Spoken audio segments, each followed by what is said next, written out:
Our conversation will come quite broadly from the remarks you have made, and I've picked something that you've said about your mandate to transition the country to a desired urban future.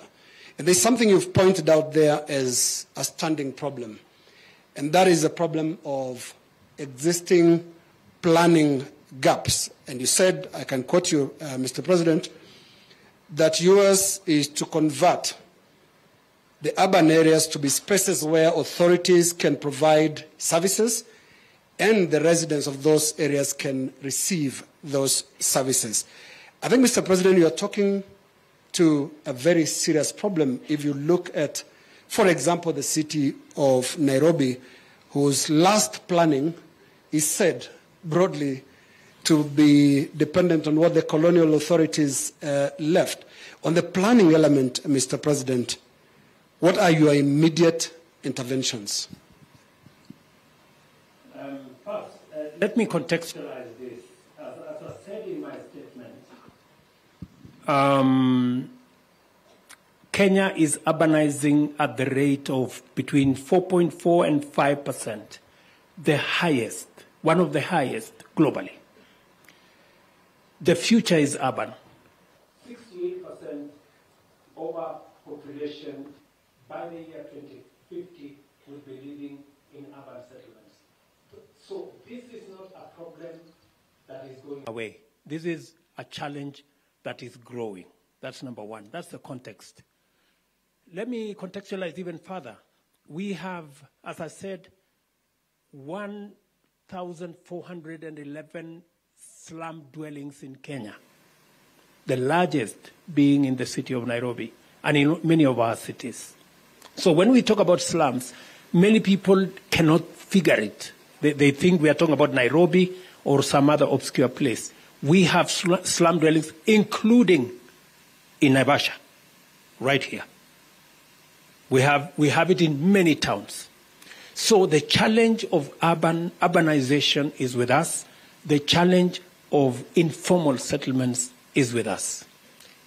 Appreciating that problem is actually big steps in sorting it out. It is part of the reason that we thought through this problem, and that is why housing is one of the programs that informs my administration's agenda. And it is because it starts with what you have said. We have not appreciated the planning aspects. And because we have not appreciated the planning aspects, that is why we are unable to plan for goods, for services in our urban centers. And what is going on is that because it's unplanned, because there's no program, you end up with informal settlements. So the moment you address yourself to this challenge, the moment you start to plan how you're going to build your cities, how you're going to provide for housing, then it informs where the markets are, where the schools will be, how mobility will be planned, where what kind of categories will be built where. So the planning element rolls in, because you cannot run the housing plan without first having a proper plan. So PS Hinga and CS Njeru will tell you that is what we are grappling with. And it starts with digitizing land records, which is an exercise that is going on in earnest. We have committed a lot of resources in that direction, ensuring that we understand what parcels are where, who owns them, so that we can plan for it efficiently. And with the whole subject of housing, it is not, as I said, it's not just about housing, because many people, when they think about it, many people are asking me, Mr. President, who told you we need houses? You know, this is the question that people keep asking me. But you know, the same people are asking. There's actually one that asked, Nani hana kwao? So, you know, so many people hana kwao. In fact, you know, the people living in slums, They have nowhere. It is not their choice to live in a place where there is no toilet, where there is no water, where there is no access to electricity, there is no access to nothing. It is not a choice for somebody to live in that kind of settlement. 7 million people don't have kwao, so to speak, if we were strictly to say. And as a result of this, many people at the same time, while they tell me, who told you we will need houses, they tell me our kids don't have jobs. And many people cannot connect the dot between housing and jobs. Housing and the housing products that create jobs. They do not get a relationship, they cannot connect the dot between housing and electricians and masons and carpenters and engineers and quantity surveyors and architects and all that. So it is our responsibility as government to assist fellow citizens to connect the dots and to understand that housing delivers dignity to the people living in informal settlements, creates jobs for our young people, creates jobs in our industries, gives opportunity for all of us to live in an organized society, and most importantly, many of our counties today, including Siaya, where Orengo comes from, a lot of agricultural land is being subdivided for settlement, when in the flip side, we should be using those agricultural lands for food production.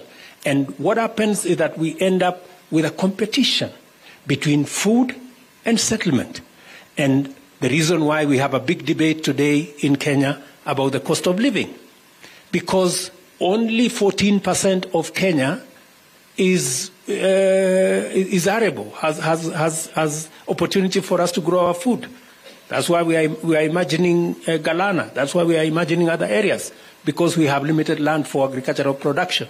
So this whole exercise about housing speaks to more things than a mere 4 walls that makes a house. Your Excellency, I just want to follow up on what you've said about agricultural land, which is being lost to settlements. And I would like to hear your thoughts on how you intend to fix that, because you've expressed your concern a couple of times. At one time, you spoke about the 50 by 100s that are basically reducing land to unproductive standards. How do you intend to fix that in this urban strategy?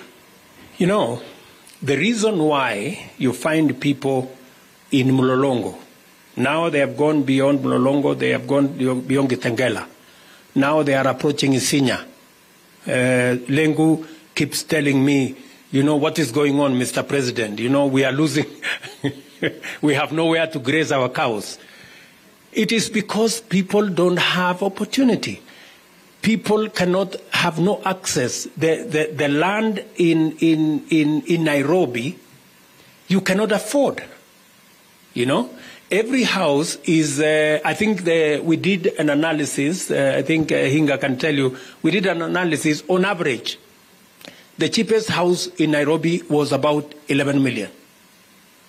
Now, because of affordable housing, we are bringing it from 11 million to between 600,000 and $1 million. That means the fellow going to Isinya has no reason to go to Isinya anymore. Whatever he's looking for in Isinya, he can find it in the middle of Nairobi. That's what affordable housing does.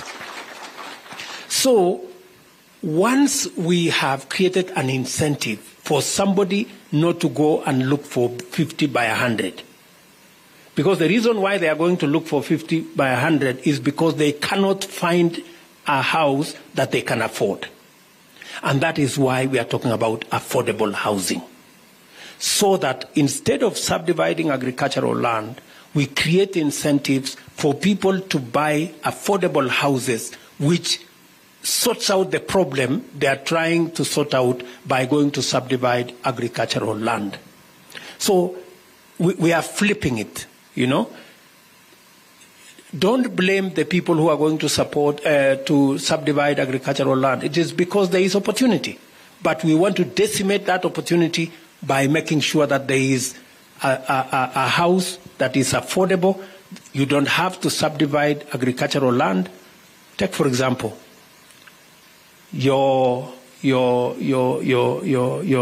you come from. That's beautiful agricultural land. But with time, you will see subdivision. Many of the ranches are now being subdivided to be owned by individuals. I had Governor Lenku, I had Governor of Narok. They were saying, we must be careful because this subdivision of ranches into individual titles is eventually going to subdivide this land and make it unusable for agricultural or even pastoral activity. So we need to deal with that challenge, and to answer directly your question, we are providing alternative so that it is no longer tenable, it is no longer attractive to go to Kitengela because you can find the same thing in the city where it is easier to get to your work, where there are other settlements, where you have access to water, you have access to transport, you have access to a market, you have access to school, you have access to a hospital. And even for government, it is a lot easier to deliver government service in a place where it is planned and we can keep all settlements in one place. It is easier to deliver water, it is easier to deliver transport, it is easier to deliver all services rather than stretching every service to people living in different parts of our country. Thanks, Your Excellency. You speak of incentives, and I would like to hear, at a policy front, where is the interface with the counties? Because you mentioned land that is being lost that used to be agricultural going to settlements. And I have in mind Kiambu County, which once used to be the bastion of coffee farming, and now it is a game park of flats. What are those incentives? And at the policy front, what is the conversation going to be like between your government, the national government, and those in the counties? By the way, if there is one place the counties and the national government have a convergence of action and ideas and a concurrence of agreement, it is on housing. Every county that I can remember, every county have actually identified a place for us to do affordable housing because they see the opportunity to provide for housing for their citizens, to create jobs for their counties, to create industry for their counties. Kiambu, you have mentioned, Governor Wamatangi is here. We've had many conversations with Governor Wamatangi. In fact, Governor Wamatangi is among the counties that have given us the most number of plots for us to do affordable housing because they see the opportunity. And they also see the danger of land fragmentation and the subdivision of agricultural land for settlement. They appreciate, they see it, and that is why they are working with us on affordable housing. So on this particular subject, I think the national government and the counties are aligned. And where there will be shortfalls, if, for example, county government doesn't have land to give, will there be the option of acquiring that land? And how do you intend to address the concerns that compensation for land, especially on huge government projects, giving the SGR as an example, is sometimes too costly? If the SGR alone could do the upwards of 30 billion just in compensation of land, you can imagine how much affordable housing may cost before the project even takes off. The good news, however, Linus, the good news here is that either by default or by design, we have a lot of national government or county land that is available. That's the good news. And secondly, we have worked with the counties, and many of the counties are willing to engage with people who own land in their counties so that that land can be made available. And for your information, in some of the instances, we do not even have to buy the land, even if we don't have it. what we do is we enter into a partnership with owners of land so that we develop the locals' housing and it is shared between the owners of the land and us as government who are developing.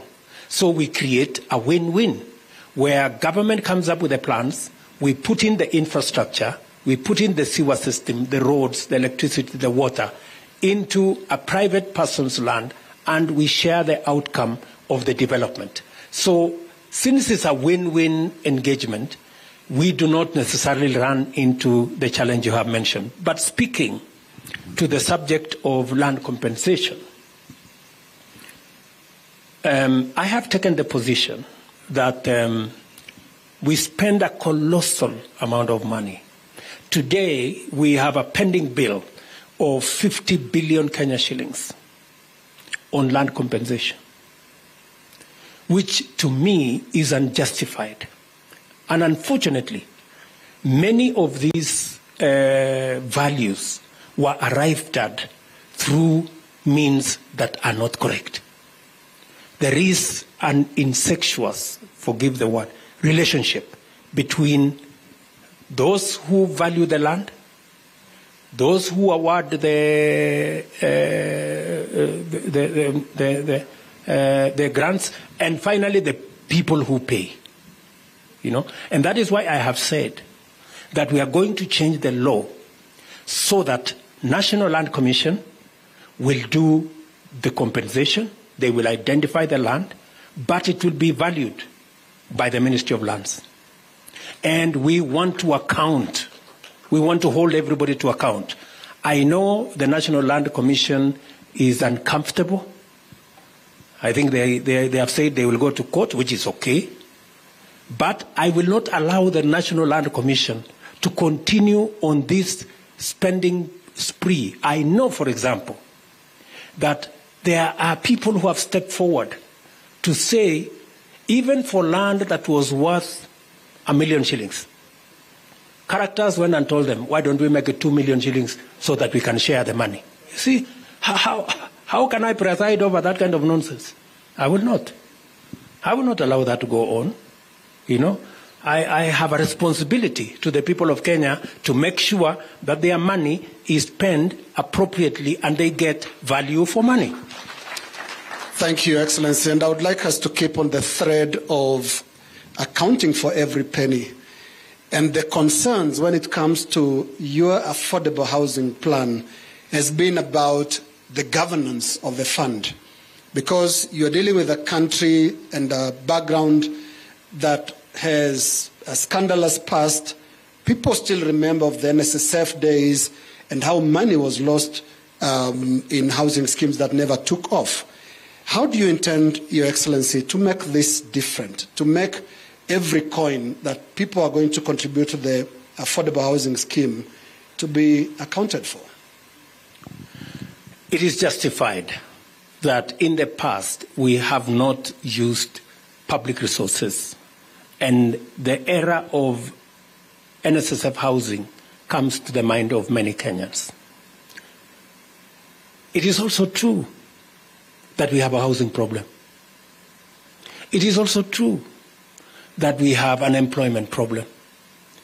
It is also true that by engaging in housing, we have the possibility of not just sorting out the housing problem, the unemployment problem, and the manufacturing problem.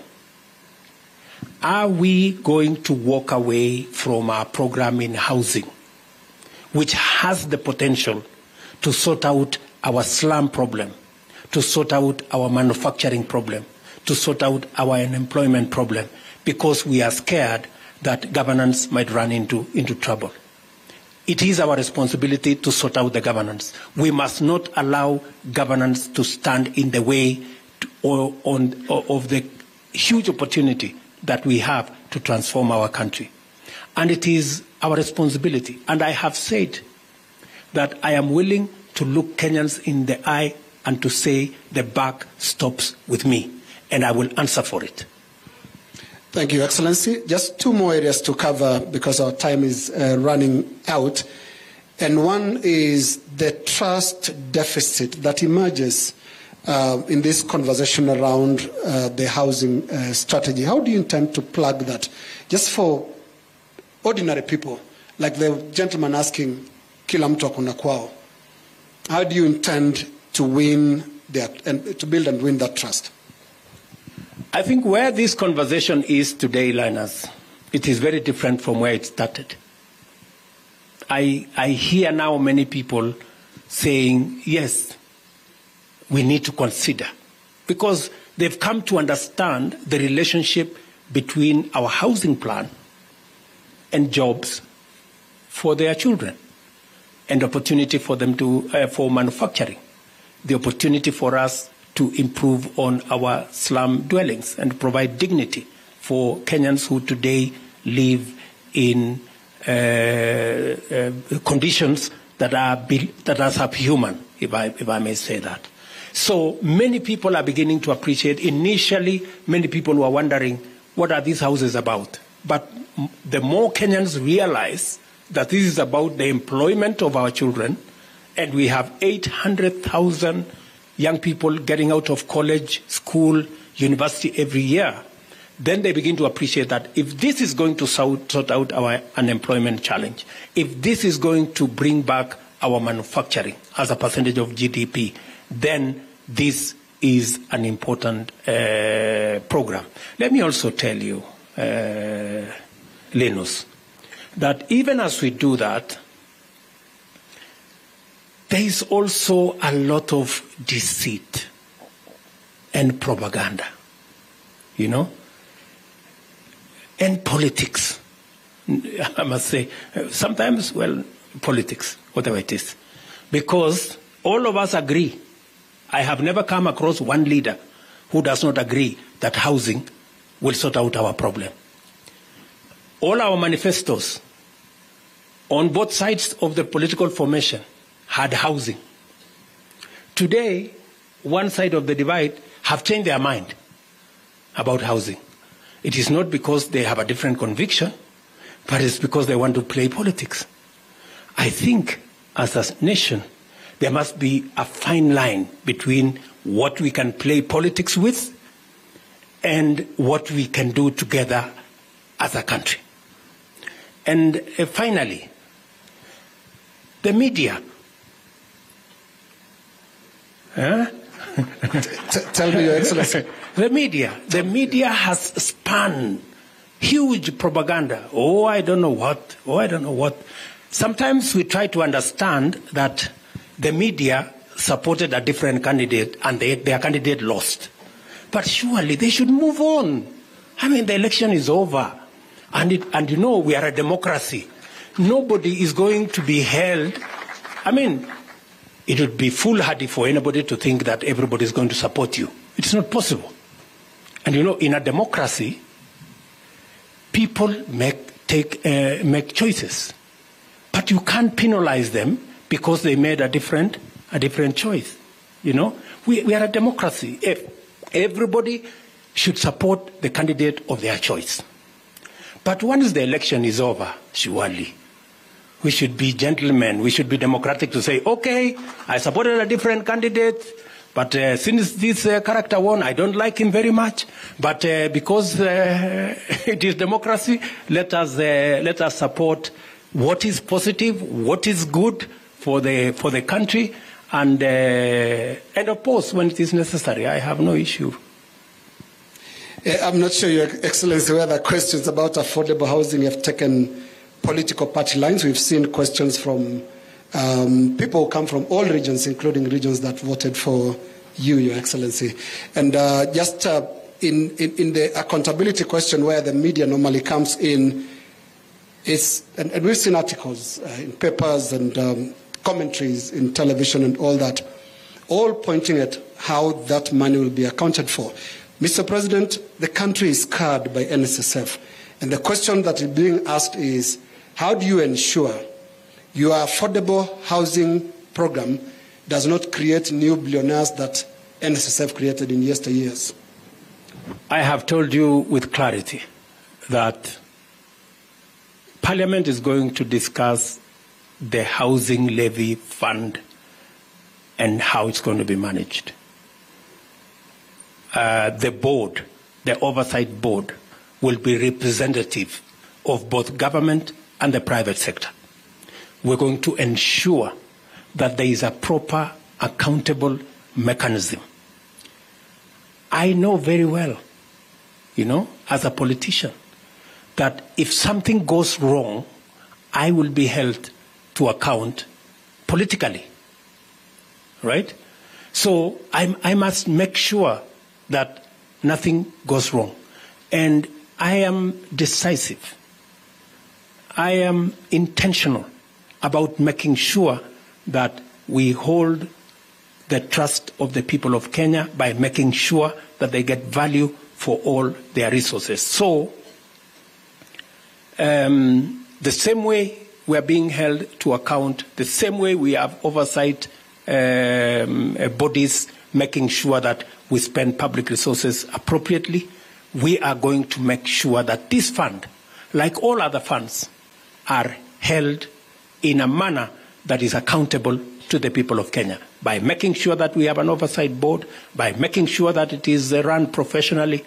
In the board, for example, we are going to make sure that we have pension funds on board. We have Federation of Kenya Employers on board. We have representatives of public servants on board. We have representatives of trade unions on board. We have government in its broader sense involved. We have counties also involved in the board to make sure that this fund is accountable. And I like the discourse we are having, because the discourse we are having is telling us what the people of Kenya expect. And it is not wrong for the people of Kenya to expect us to be held to the highest account that is possible. That is possible. That is the right thing to do. That is legitimate, and we must do it. Mr. President, if you could quickly just clarify the space of the affordable housing program by your government, and also other schemes that existed before your program came into space. And on the 29th of June last year, when you launched your manifesto ahead of the election, you spoke of pushing mortgages from 10,000 to about 1 million through existing banks and other schemes. Do you still have your eyes on that, or everything is now going to affordable housing in the government? Yeah. We are firmly on it. In fact, I think you maybe you didn't get our program right. Our intention, which still stands, was we have close to 30,000 mortgages, not 10,000, about 30,000 mortgages. It is our intention to move mortgages to between 1 million and 2 million under our program. It is the same program. It was not about existing programs, because in any case, existing programs then only generated 1% of affordable housing. All the other 90-something percent were houses that could not be, many Kenyans could not afford. That's why they were getting out of town. The affordable housing is going to be the avenue for us to increase our mortgages from 30,000 to 1 million, by God's grace, to 2 million. Thank you, President. Our last question, so that we allow you to move to your next engagement. I would like to finish out on the Kenya Urban Forum, the first one, this being the first one. And in your speech, you spoke about harmonization of laws and the various policies that are governing the urban space. And P.S. Hinga did mention about kicking the can down the road. And on the street, Mr. President, we are told as a country, we are a country of good plans that then end up in the shelves. And one of such good plans is the National Urban Development Policy of 2016, which is still waiting to be implemented.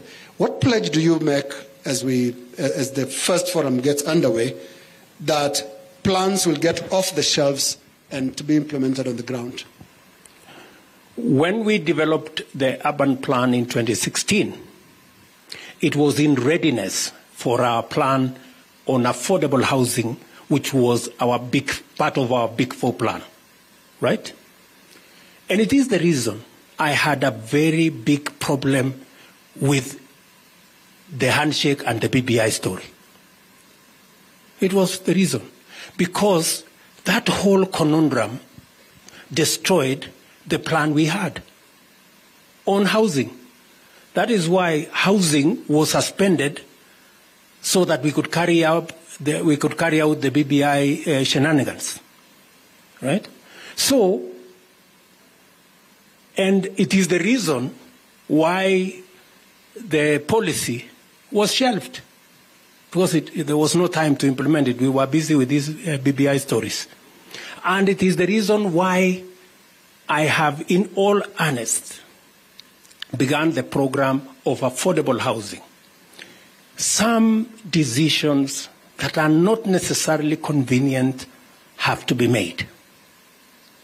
They are the right decisions, they are legitimate, they may not be convenient, they may not be popular, but they have to be made for us to move the country forward.